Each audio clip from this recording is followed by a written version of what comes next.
السلام عليكم أيها الأحبة. السلام على قلب أمي، السلام على قلب أمهاتكم، السلام على قلب أمتنا. قصيدتي هي محاولة أرجو أن تكون عميقة لقراءة هذا الكائن السري الذي يغمرنا الآن بكل تجلياته وانعكاساته، كما هي محاولة لاستنطاقه. الليل، في الليل يسقط عن متاريس القلوب الخوف، تنشق الصدور وتنبت الأحلام كالأعشاب فوق وسادة الوقت الفقير. في الليل يعبرنا الأسى وتعرش الأحزان فوق بيوتنا، الكلمات تنفض عن جناحيها الغبار وتستريح على بياض الصمت في النهر الذي بين الحقيقة والكلام. في الليل ينتحر الظلام وتمارس الأشياء خطوتها البريئة، كل شيء نام إلا أنه لا شيء نام.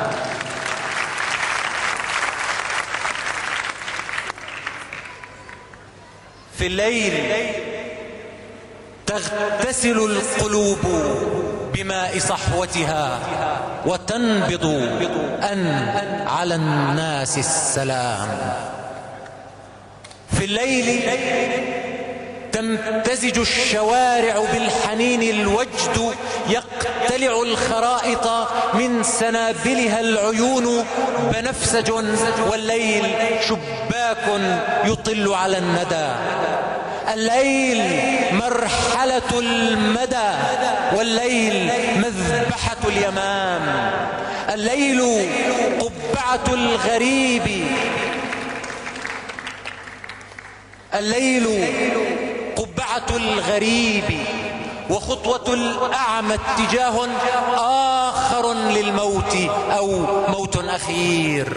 الليل أجنحة الفقير، والليل صوتي عندما لا صوت لي، والليل وجهي حين تصلبني البلاد مقاتلا فوق الرخام.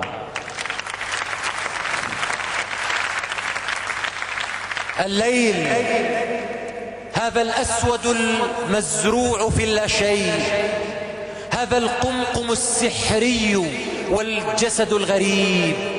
الليل هذا المعطف السري، هذا الانتقال من البعيد إلى القريب.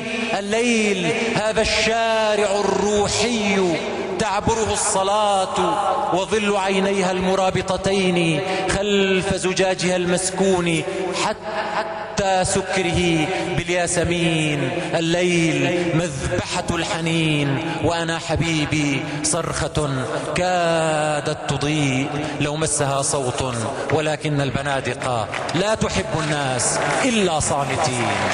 المقطع الأخير ياسر حبيبي، المقطع الأخير.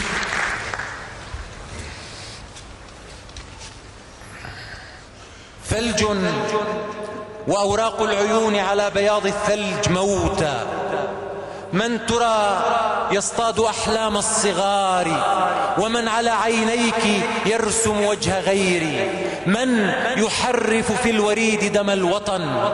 الليل أم أن الذين نحبهم ليل يسافر بيننا كي لا نضيء، أم نحن نكره جوعنا لليل يغمض ضفتيه على مواعيد تعذبنا ويبطئ لا يجيء. الليل متهم بريء، والليل طفل ما له أم ولا وطن يسافر كي يعود إلى السفر.